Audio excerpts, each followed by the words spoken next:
Can everyone hear me? Who am I? I think about this question constantly. How does one define oneself? My name is Leyla Ebrahimi, and I define myself as an American.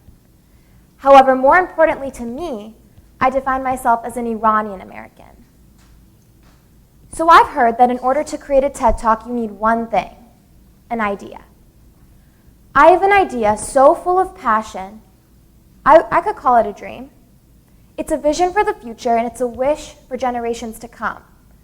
But before I begin, I'd love to enlighten you on a subject and background close to my heart. So for my entire life, I've been surrounded by Persian culture. I've been raised by an Iranian family, and I can honestly say to you that I love where I am from. You see, to me, Iran has always been portrayed as a magical place. My parents have always shared stories of their childhoods, what life was like growing up in Iran, whether they were climbing trees, eating freshly peeled pomegranates, picking dates from orchards. Iran is a world decorated with culture, dancing, poetry, and music. Iran has constructed up to 2,500 years of culture and has also created the first human rights doctrine in history, known as the Cyrus Cylinder. The Persian Empire is still today the largest empire in the history of the world, and with all of this information, I've come to the conclusion that Iran is my essence. It's the fundamental basis of all I am and will remain at the heart of all I will become. I grew up only hearing the good about Iran. I grew up surrounded by those fiercely devoted to their roots. I grew up influenced by a culture I deem beautiful. But as I grew older, things started to change. I noticed hostility towards a place I had learned to love. I noticed something deeper, something that scared me. And suddenly, all I knew about Iran was exposed as being incorrect. So you might ask, how did it feel as a child to find out that the one place you found invincible was viewed as a menace by the rest of the world?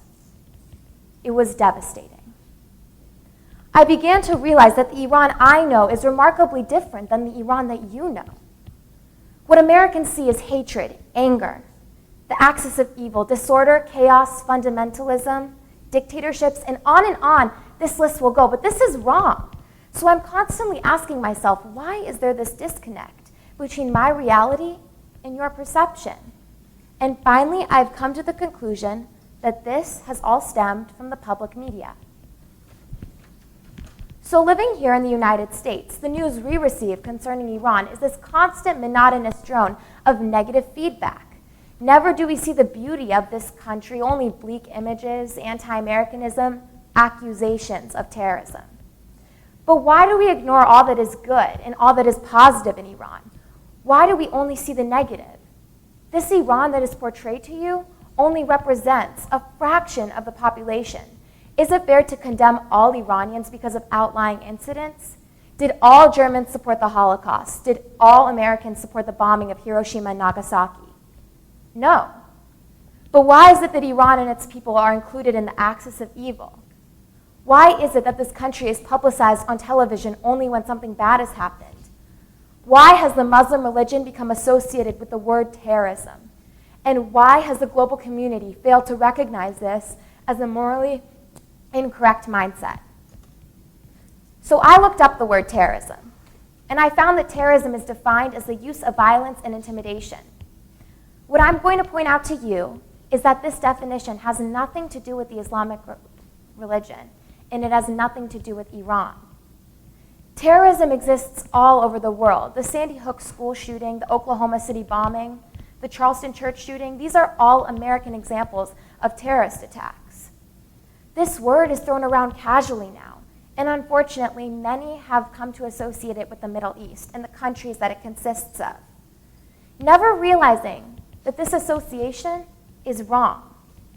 Stereotypical views that have slowly embedded themselves into the fabric of society, victimizing men with beards, women who wear scarves, those with brown skin. As a powerful country, I ask you, shouldn't we step up as world leaders and recognize that progressing economically and industrially just isn't enough? We have to modernize our views on the rest of the world as well and recognize that terrorism doesn't only exist in the Middle East. We have to stop associating places like Iran with only negative histories or even current events. It's not fair to judge only one fraction of a whole. So now, in my journey to adulthood, I'm being exposed to many parts of Iran I was unaware of.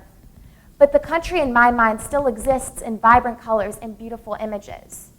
I'm aware that the United States hasn't always had a consistently smooth relationship with the country. The hostage crisis in 1979 and Iran's usage of enrichment uranium have given Americans enough reason to question Iran's integrity.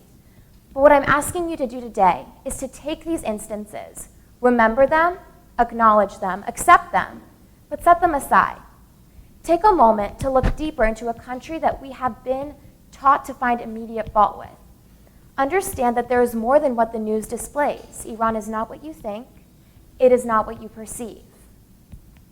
Did you know that in Iran, women are doctors, business owners, ministers, members of parliament, CEOs, attorneys, and even vice presidents? Did you know that 60% of all university students in Iran are women? Did you know that Iran has the largest Jewish population in the Middle East outside of Israel, with a large Christian community, 600 churches that serve both Jews and Christians, with both religions having members in parliament? No, we don't know. And if I wasn't an Iranian American, I wouldn't know either. It is our perceptions that keep us in the dark. It is our misconceptions that continue to damage our perspectives on what truly lies across the globe. Now, my challenge to you, my dream for the year 2035, is that these misperceptions and falsehoods are terminated. We must start with awareness. Awareness of the fact that what the media portrays is rarely the entire truth. Small fragments that are many times twisted, exacerbated, one-sided. I challenge you to speak up, speak out, and seek the truth.